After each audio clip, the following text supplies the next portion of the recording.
Show me the crypto. Show me the crypto. Show me the crypto. In a world on the brink of disruption, two men will bring you clarity by interviewing some of the most intelligent and influential names in the blockchain world. Welcome to Show Me the Crypto with your hosts, Wade Patterson and Ulf Lonergan. Well, hi there, and welcome to Show Me the Crypto. My name is Wade Patterson. And I'm Ulf Lonergan. We're a couple of friends from Canada who love learning about cryptocurrencies and blockchain technology, and we're happy you're along for the ride. Whether you're a crypto virgin or you know your way around the block, we hope our interviews with some of the most intelligent and influential people in the blockchain space help deliver you with value. And on this episode, we're joined by our second ever returning guest, Cami Russo. Beyond being Chiefess at the Defiant, Cami is executive director of the world's first Hollywood movie about Ethereum, The Infinite Machine. The Infinite Machine movie was a screen adaptation of the book Cami wrote about Ethereum in 2017, which focuses on the human story behind the blockchain's birth. Cami, welcome to Show Me the Crypto. Thank you so much for having me again. And just like very quick correction on the intro, the book was published in 2020. 2020. Oh, my mistake. Thanks for correcting that. No worries. Where I want to start the conversation is around your upbringing. So I noticed the book was dedicated to your mother, and there's a quote in the beginning that says that she said to you, "Before anything else, you are a writer." And that you've also said that your dream from an early age was to be able to write about the real world with all the drama that's found in fiction. So how has your upbringing played a role in all of these things you've been able to accomplish in the blockchain space? Yeah, that's a good question. I think, what I've been able to accomplish in the blockchain space has been very much tied to my love and skill for writing, communicating, reporting, telling stories. That's how I got into the space. It's what I'm contributing to the space. My the Infinite Machine, the Defiant. This media company focusing on Defiant Web3. So it's really all about telling stories, communicating, reporting.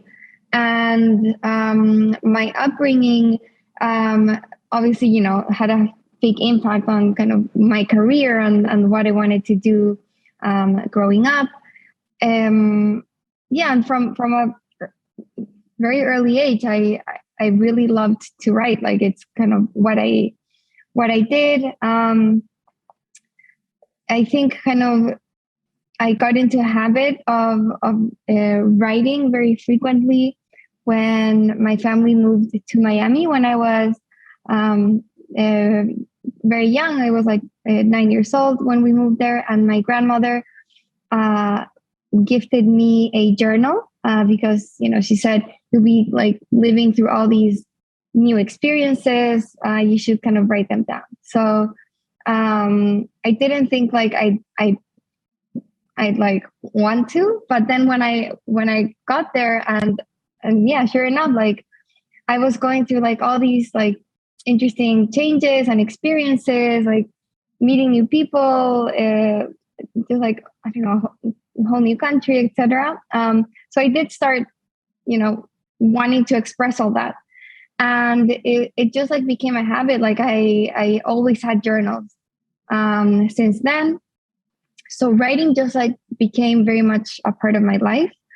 And yeah, when it came kind of time to decide what I wanted to study, I went for journalism because it kind of tied that interest. And my mom was like always there, encouraging me, kind of like reading my stories. And so because she kind of saw this about me, that I was like, always writing and reading and just like interested in that kind of, she says that to me because she kind of knows that at my core, that's kind of what I enjoy doing.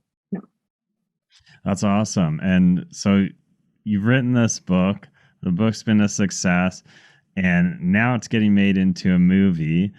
When you were first writing the book, was that at all a thought in your head that, hey, maybe one day this could be, turned into a movie? Or is that something you never really thought about and it's just what's playing out? Yeah, I never really imagined. I mean, maybe I thought about it like in a very kind of far-fetched scenario, like, as I'm writing it, I'm really trying to make the story come alive. And so, maybe as I was writing it, I'm like, it'd be amazing to actually kind of see this in a screen, But beyond that, like, I don't think I ever imagined it like actually happening. So it's like this whole journey has been really amazing, like far beyond any of my expectations about where the book would go. At a high level, for those watching this or listening to this interview who are maybe not as familiar with the Ethereum story, can you kind of give the high level explanation of what happened and why, this blockchain had some drama behind it and made for a good story? Yeah. So I think, at the core of the story is it's a story about like so many other startups. It's about people coming together around an idea, being very passionate about it, wanting to build it together, and facing many challenges in the process. So, that story, I think, kind of resonates with a lot of people, and the kind of the drama is there because it's a book and it's a story about kind of the people behind Ethereum. It's not a book about kind of the technical side of things or kind of the financial side of things or trading. It's really about the people who made Ethereum possible. And so whenever there's people, there's emotions and tensions and egos and all the flaws that humans have. And so that just makes for interesting tension and drama. And in the case of Ethereum, there are so many interesting characters. Obviously Vitalik, the main one, is just, I think, probably the most interesting personality in our generation. He's a complete genius, very like really a prodigy who came up with this idea at 19 years old, who has this very, I think, I don't know, it feels like just like sincere and honest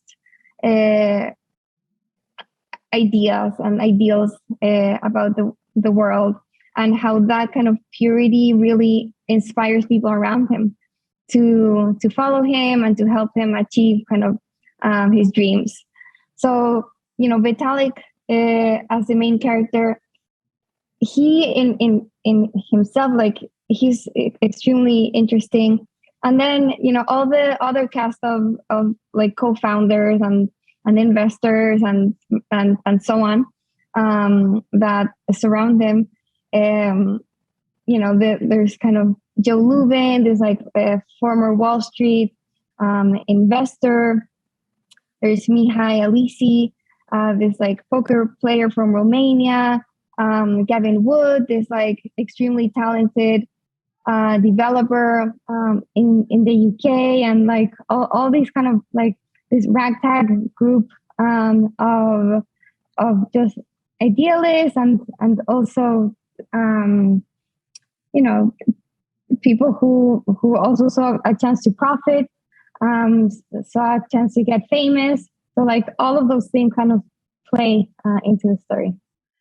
That's awesome. It's I haven't read the book, and I'm looking forward to reading it. I'm also very much looking forward to the movie, which I'm sure is a little further away. Speaking of the book becoming a movie, unless you're in film, I don't know that everyone's familiar with how that process works.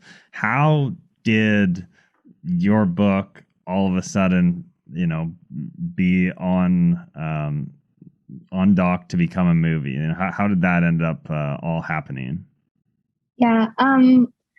So basically, I started getting a few just inquiries after publishing my book from studios who were interested in buying the rights to produce a movie.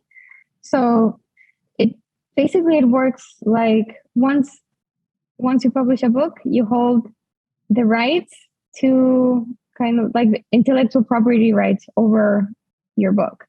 And so for a studio to make a movie out of it, they have to buy those rights. So that's kind of how the process starts. It's like people interested in buying the rights. And I spoke with a couple of studios, and I went with Versus Entertainment. It's a company based in Spain.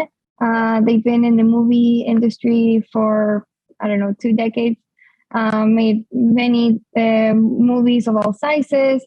And, importantly for me, it was the fact that they seemed to be very committed to the project and very eager to kind of see it through. Because there was another California-based studio, and they were definitely not as eager. Like communication with them was a lot harder. Like they were taking kind of weeks to get back to me in emails and so on. And my agent told me, a lot of times studios buy rights just to kind of have that option, but 99% of the time, the options that get bought don't ever see the screen. Mm-hmm. So I was like, my goal is to actually see this movie, become a reality.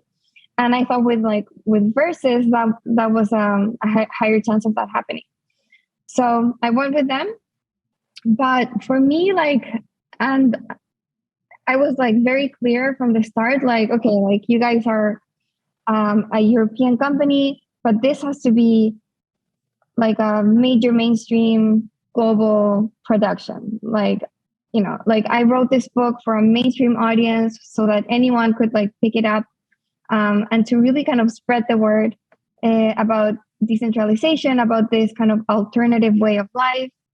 And I think it's a really important story to just be brought to the masses in a big way, in a big kind of blockbuster film with top talent. So that was kind of our goal from the start. And to do that, it was important to get a co-producer based in the States. So Alejandro from Versus spent some time in LA, kind of meeting with different studios, different production companies. And in the end, it turned out that Scott Free, Ridley Scott's production company, was very interested in coming on board.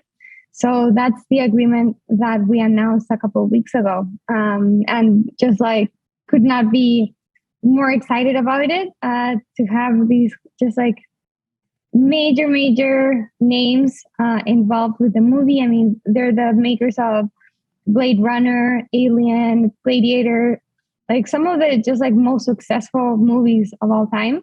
And also movies like Blade Runner and Alien that kind of are very much in that kind of genre of sci-fi, that I think the Infinite Machine kind of falls into.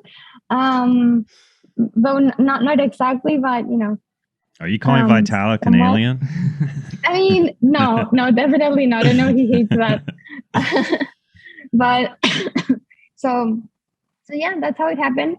And now we have this kind of the producers on board.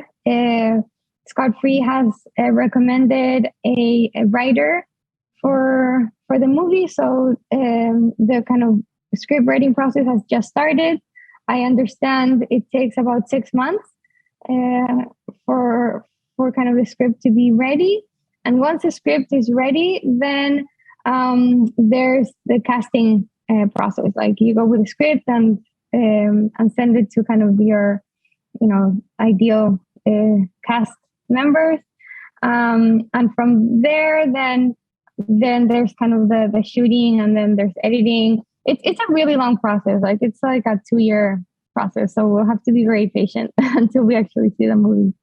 Are you worried with that script writing process, taking what all you're writing and what is in a book format, and what changes might happen and how that will transpire into becoming a movie? A lot of times people say the book's better than the movie. And I don't know, are you worried about changes that are going to happen in order to adapt this for film? Yes. I mean, I am, like, to be very honest, because like script writing is not my thing. I don't know how it's like, how they're going to do it. Because there's so much happening in the book. There's no way that you can include all of that in the movie. So I'm not sure how it's going to be adapted, like what things are going to be taken out, like what things are going to be highlighted. But I obviously, have huge respect and trust in Scott Free and what they do. So I'm excited to see kind of how they imagine that this should be played on screen. And of course, I'll be, happy to help with, of course, like, main thing is like making sure everything is accurate and the story is kind of portrayed well. But yeah, we'll see. I'm super excited to see how that goes. It's such a cool thing. I have a long convoluted question for you, but before I get to that, I'm wondering, just in the sense of, like, what was that moment? Like, was it a phone call when you heard, okay, Scott Free Productions is going to be behind this? Like, take us through your reaction of finding out. Oh yeah. It was a phone call from Alejandro. He had met with them, and he had told us, like me and Francisco, the other executive producer, that he had this connection with like a huge Hollywood like production company, and he hadn't kind of told us like who they were, and then we had this call, and he's like, okay, like it's Ridley Scott, and like they're like super interested. And like, I just like, I couldn't believe it. He was like, are you sitting down? And I was just like floored. I don't know. I was like jumping. I couldn't believe it. And then that was kind of the first moment. But then there was like a lot of work to be done to actually kind of come to an agreement and sign kind of and sign it and all of that. But that was kind of the just like that first phone call when he said Ridley Scott is interested in being the producer. That was kind of the big moment for me. And then it was just like a lot of like back and forth, and the actual moment of signing it was just like, okay, it felt like, okay, just like anticlimactic, because like I had already kind of celebrated, and then like the thing kind of like dragged out for kind of weeks and even months. Probably just happy to get it signed at that point. You're like, finally. It was like, finally, yeah. Oh, I love it. Okay, here's the convoluted question. So on the Bankless podcast, you said all good movies need a hero and a villain, and therefore it's likely Vitalik will be the hero, and probably Charles Hoskinson could be the villain of this story. And then later in the conversation, you also talked about how The Social Network and had the Winklevoss twins, who were kind of in a way the villains of that story, and then through the book Bitcoin Billionaires became the heroes or the protagonists. Following that logic, on a scale of 1 to 10, how likely is it that your second book will feature Charles Hoskinson as the hero? That's a good question. I don't know. Like I don't. That's a really tough one. Not to put you on the spot or anything. And by the way, like I was just like speculating. I have, like I said, I have no idea how the script will play out. I'm just saying, like from my book, that's just like the likely kind of play of characters. It's like Vitalik is the obvious hero. Now there's like the like counterpart or like where there's like the most tension is like Gavin Wood and Charles Hoskinson. So to me, that's just like from my book, but I have no idea what kind of how the movie will be structured. And yeah, I don't know. Like I really want to like to start, like I really do want to write more books. And just like based on the books that I'm thinking of writing, they're not about Cardano. So, that's like very unlikely that my next book will have Charles Hoskinson as the hero, just because like that's not the book that I'm thinking. I'm thinking about like not a sequel to the Infinite Machine, but just like the Infinite Machine kind of ended just like hinting at the start of DeFi. I'd want my second book to be like about DeFi and kind of focusing on the main projects in the space in Web3. Maybe the story of Terra Luna. Yes, yeah, definitely will have to be a huge part of it. So yeah, like that's kind of more in line with what I'm thinking. But who knows? Like maybe Cardano blows up and it's like the most important project in the space, and then yeah, maybe that becomes more likely. Who knows? But as of now, it's not very likely. Like that's not in line with what I'm thinking my second book will be. So, I mean, it sounds like as you do think about your second book, you've still got a lot of passion for, I mean, obviously for writing in the space, but I mean, you've got what you're doing so many things.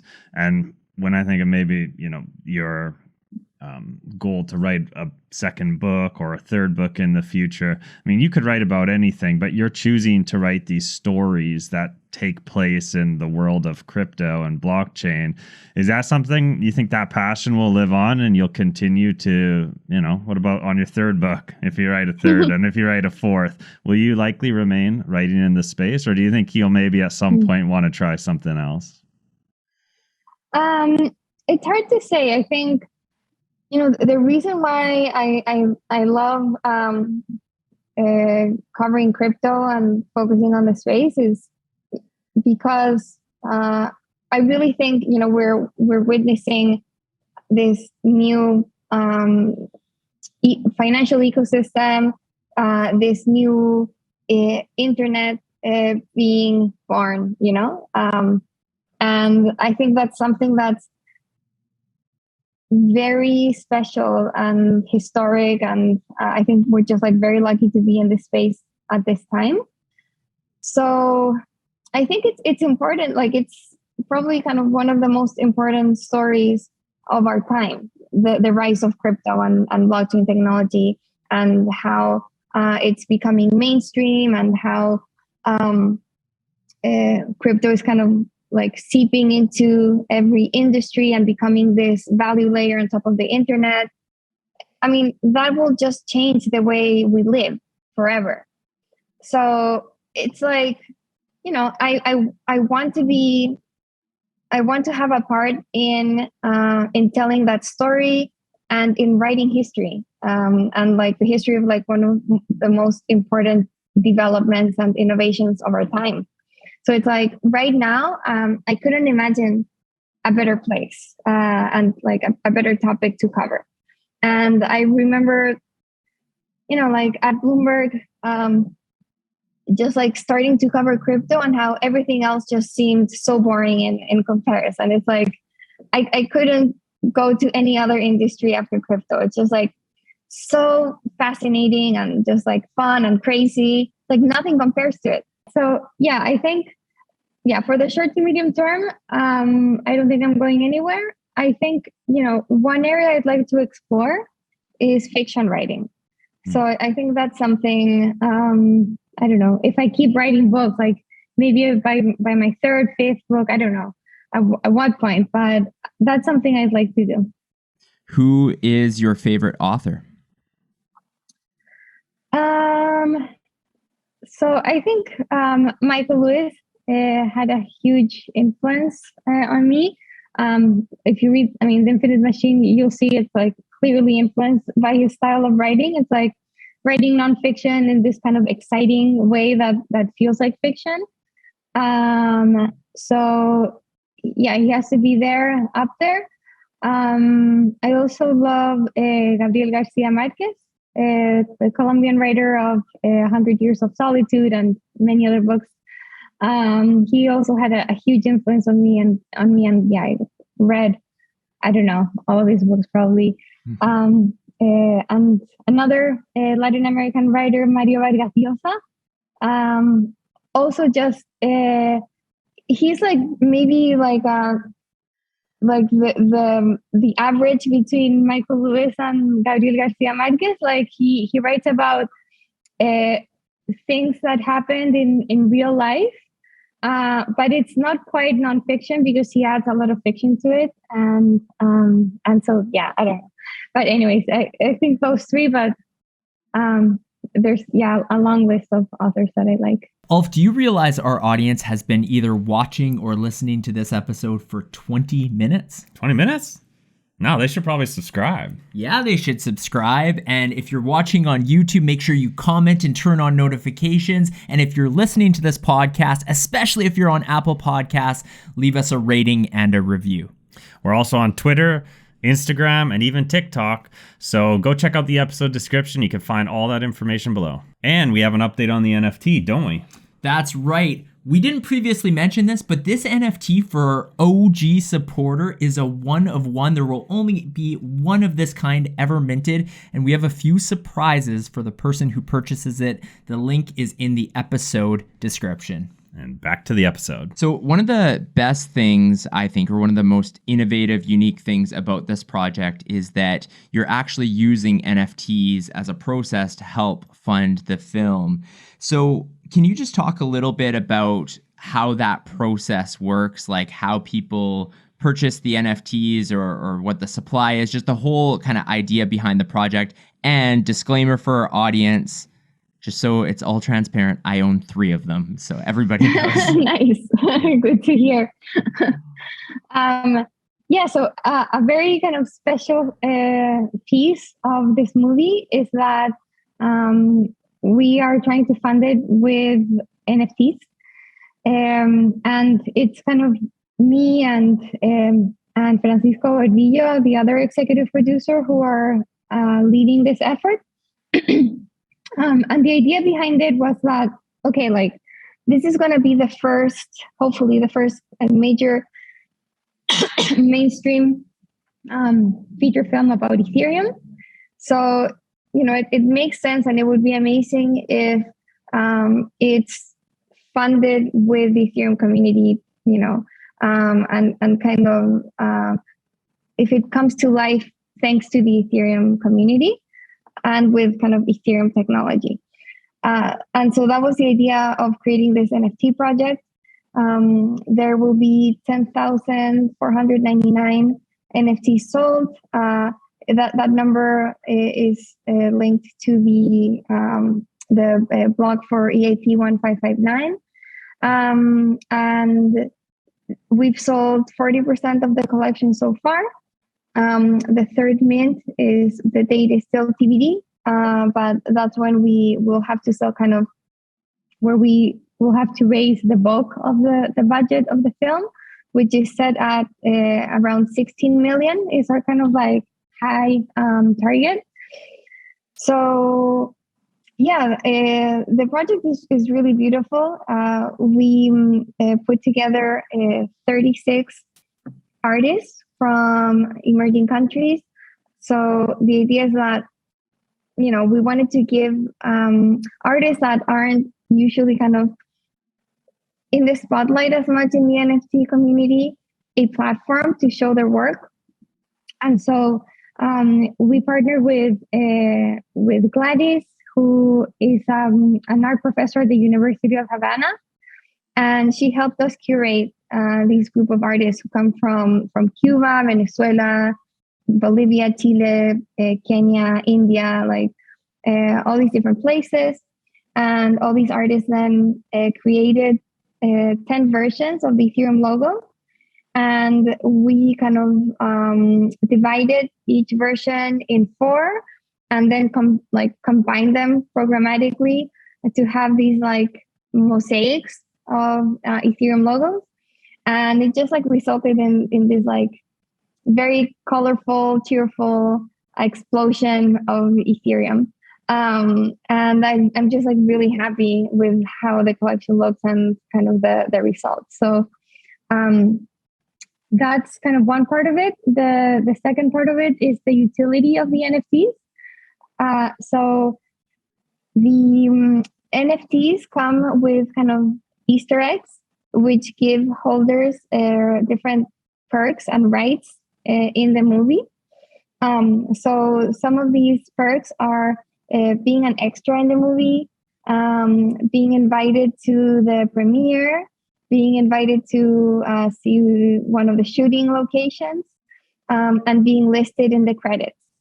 So these kind of haven't been revealed yet, but at some point, I believe after the 3rd mint, but it's not kind of completely decided yet, we'll kind of reveal which NFTs have these perks and which perks they have. So that's a really cool part of the process. And then the final piece of it is that from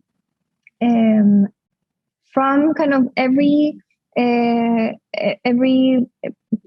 primary minting and secondary sale, 22.5% goes to artists. So this was very important. This is not common at all in NFT projects, unfortunately. Artists are not being compensated fairly. So especially because we are bringing together artists from, all these emerging countries who, for them, like the NFT space has really been life-changing. It was really important that they get compensated fairly. So that's one piece. And then 10% goes to a community treasury.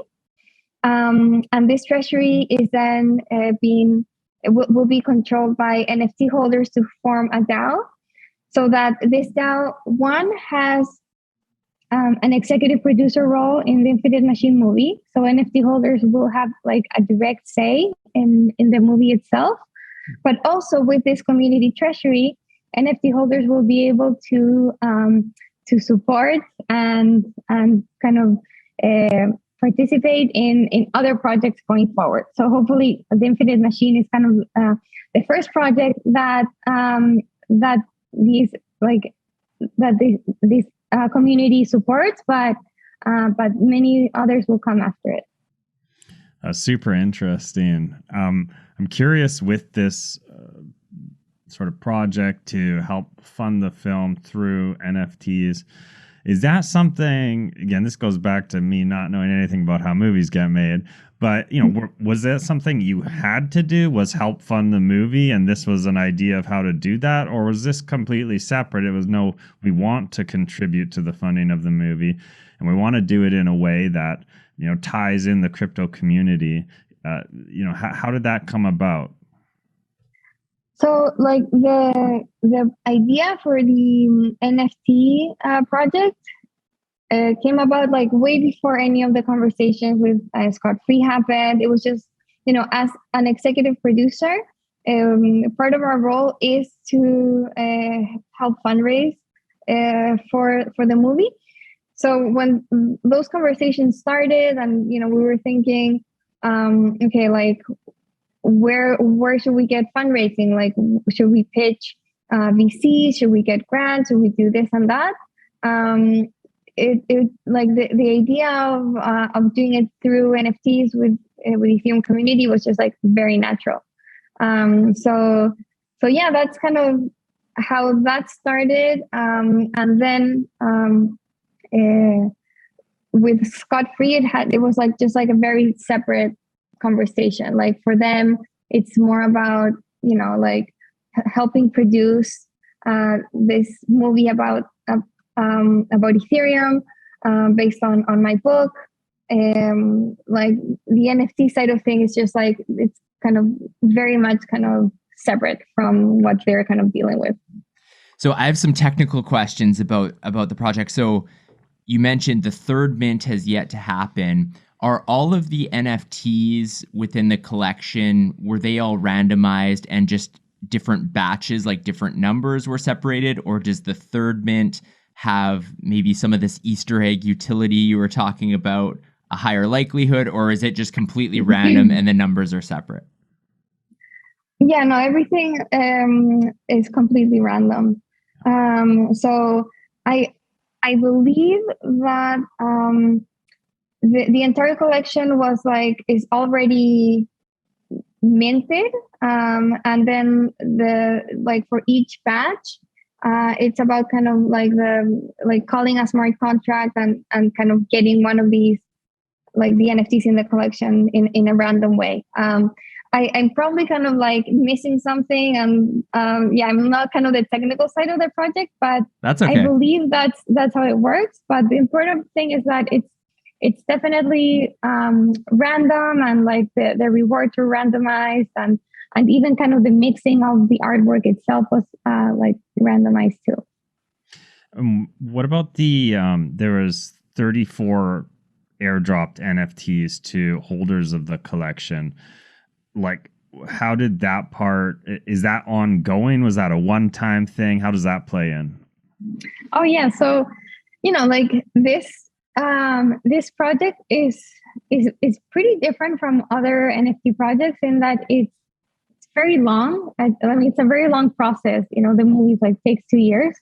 So we want to kind of continue providing value and just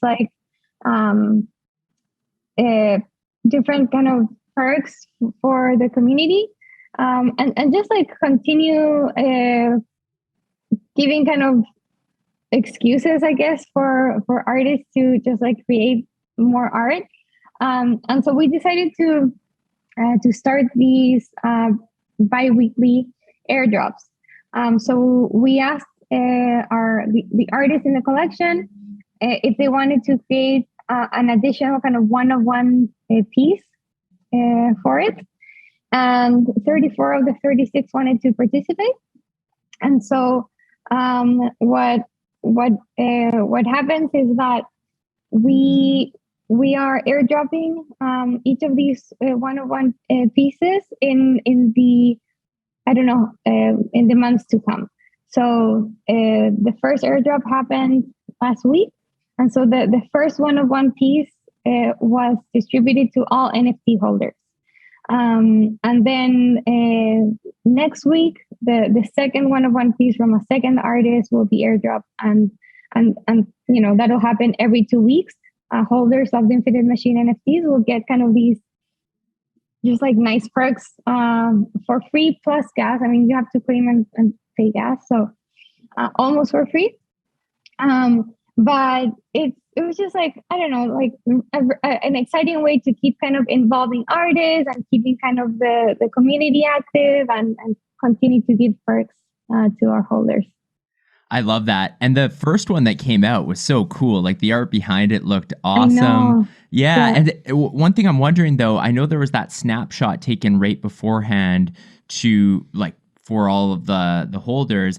Is that going to be an ongoing bi-weekly snapshot, or was it a one-time snapshot if you held it then? How does that work? Do you know what I mean? No. Yeah. It's an ongoing snapshot. So it's if somebody buys an NFT today, they'll be able to participate in the following airdrops. Yeah.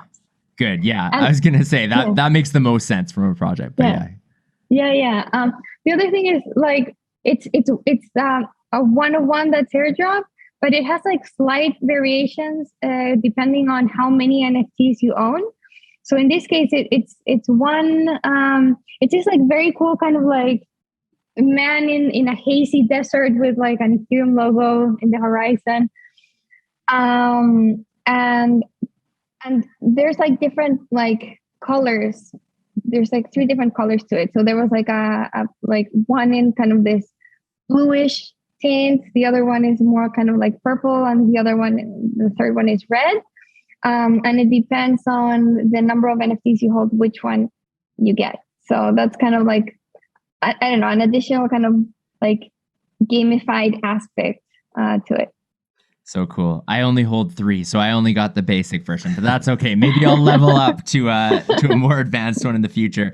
So one thing that I find very admirable, but also I'm interested about, the first time we spoke last year, we talked about kind of your thoughts on where we were in the market cycle and just your opinions of whether it matters. And you said, no, it doesn't really, like, you don't care in the short term what the price is doing, because at the end of the day, you're here for the long term. And over time, your belief is things will go up in the projects that you believe in. But when you're funding a movie and you actually need capital, I'm interested to know whether it is a little bit scary. We're recording this episode on Friday the 13th, coincidentally enough, and it's been a scary week it's been a scary week for the markets in the sense of things have gone down, and I would assume that usually it probably doesn't bother you at all, that type of thing, because it's just par for the course. You've been here a long time. But is there any fear if we're in a long bear market for a couple of years and you're needing to use some of that money to be funding the film? What are your thoughts on that?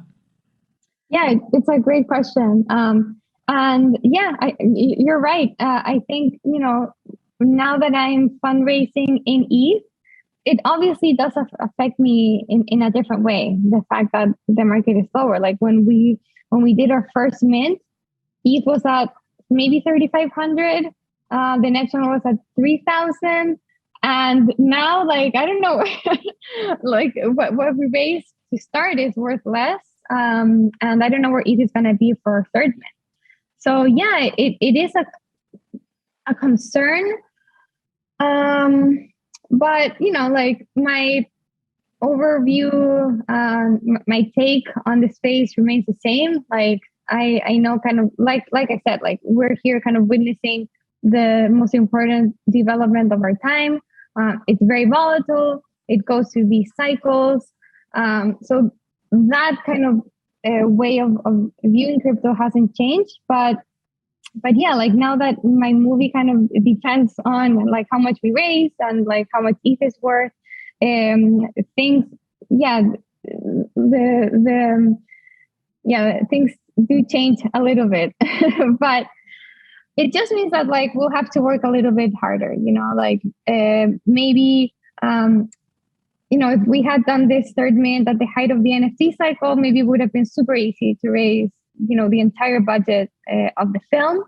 Now I think it means that we'll have to do kind of more work in rallying the community and doing more of like maybe one-to-one pitches with potential buyers who would want to participate. It'll just kind of require a little bit more legwork, I think, in the end.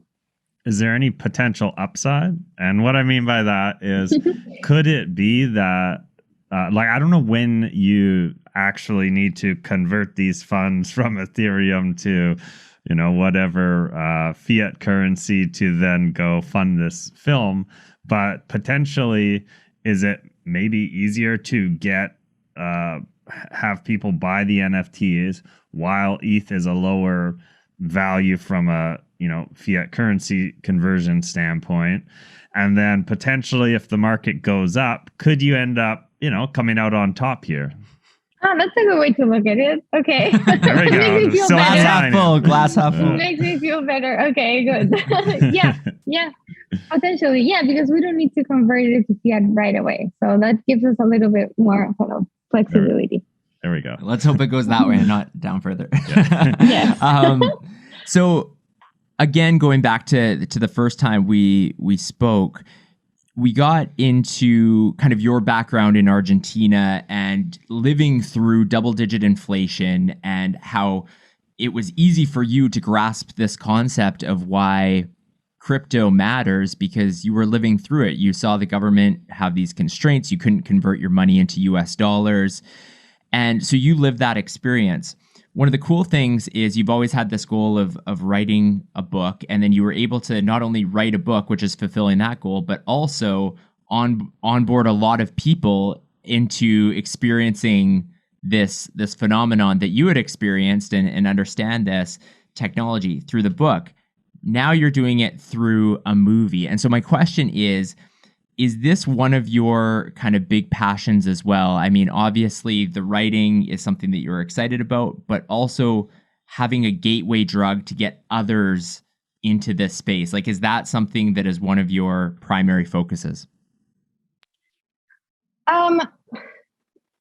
It's strange. Like, to be honest, like I've never seen myself as like an evangelist or that I would want to be, because I don't know, it just, to me, it just like doesn't fit right. It's like, as a journalist, I'm kind of like someone who's been trained to cover whatever I'm writing about in an objective way.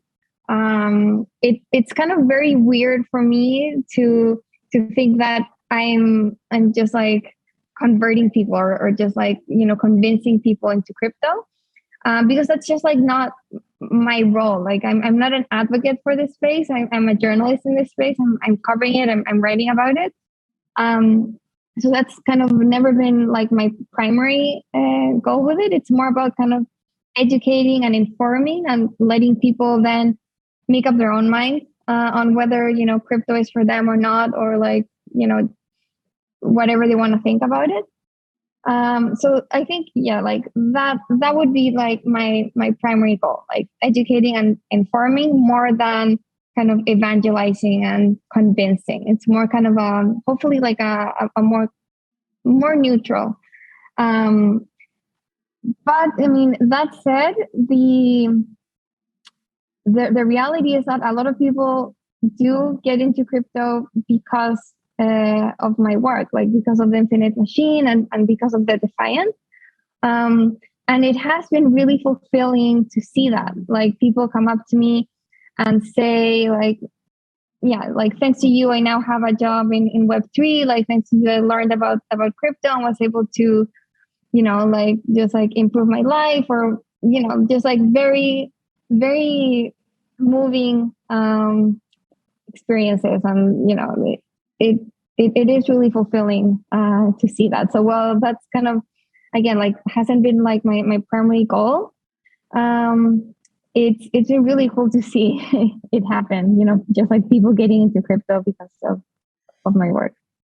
That's awesome. So this is just a final sort of follow-up question. We're switching gears here a bit, but I wanted to ask it because we've got you here. You're a great guest, I think, to ask this question to, and it's very timely, which is, I kind of made a joke earlier about Luna and the whole situation with the collapse of Luna and UST becoming unpegged.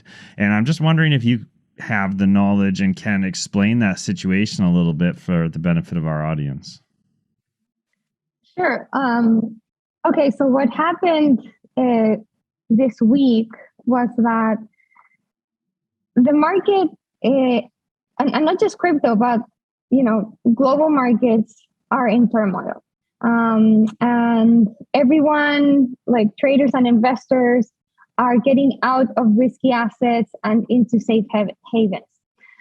So crypto is very correlated with stocks, and it is considered a very risky asset in the end. Like this whole narrative that, crypto can be a hedge, doesn't really work in reality. Like crypto is a risky asset, just like any kind of tech stock is. And in that context, traders were, started dumping crypto, and we've seen it happen in the past few weeks. And so Luna, the volatile token linked to the Terra blockchain and backing UST, which UST is a stablecoin for the Terra blockchain, Luna started dropping very steeply in value. And so that made people become worried about how sound UST was. because again, Luna backs UST. So that caused a lot of people, hundreds of millions of UST to get sold, and that caused the peg of $1 to drop below $1.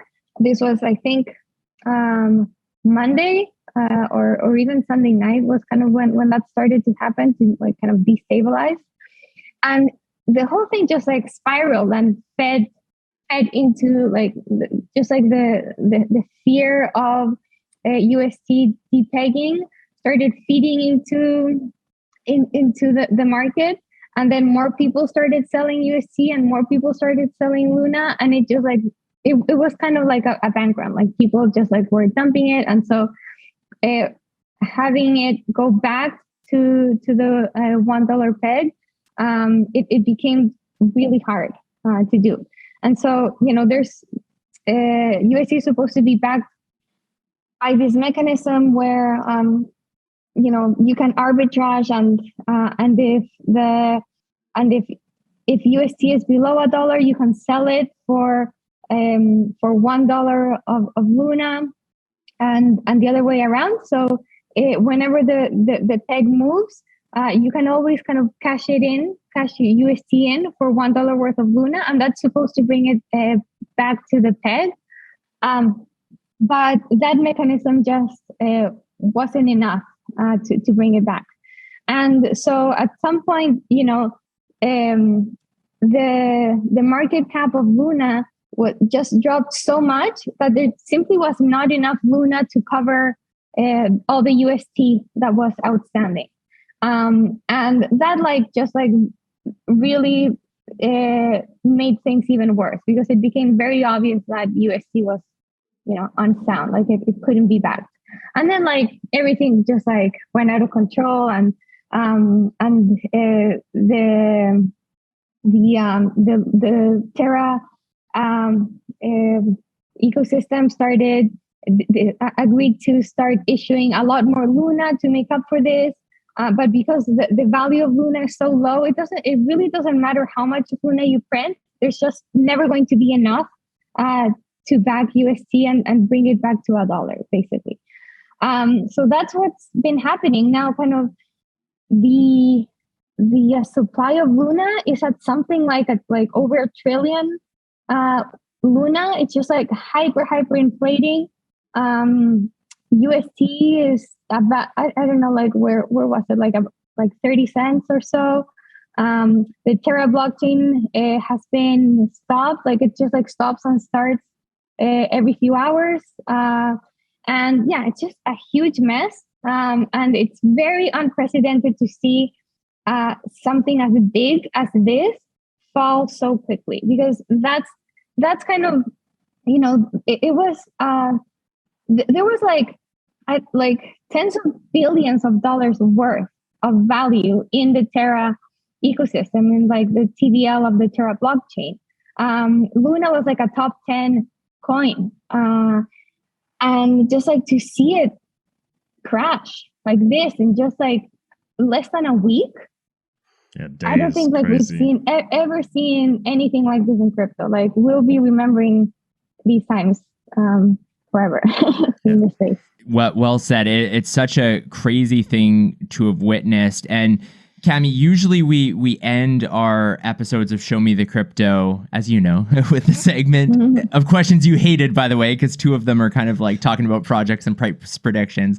And it's usually called You Had Me at Crypto. But you've already answered those, so not going to make you do that again. But instead, what I'm interested in, maybe we can end with, and this ties into what you were just talking about. You had a tweet either yesterday or a couple days ago, and you were talking about how this bear market, based on what we were just talking about, could be a more significant one, maybe, or a scarier one than we've seen in the past. And you listed a couple things. So can you dive a little bit deeper into what you were talking about there, of why, this could be an interesting time over the next couple of years? Yeah. So what I was referring to is that in this bear market, there's just so much more complexity in the crypto space. before, really, all that there was just like tokens to buy and sell. You didn't have DeFi or NFTs or many other applications, like working applications. Now you have applications that on top of things are all intertwined and composable, which makes things riskier. So this bear market will be more than just, okay, prices dropped. It'll be about, things losing collateral, about liquidations, about oracles not working. There's just like more that can go wrong this time around because simply, crypto is more complex and there's more use cases and more applications. And again, they're all kind of interconnected. So the risk is higher. And, we're already seeing this, obviously, with UST and Terra. We have a story in the Defiant today on how staked ETH is also decoupling from ETH. That's kind of the derivative that Lido Finance offers for staked ETH.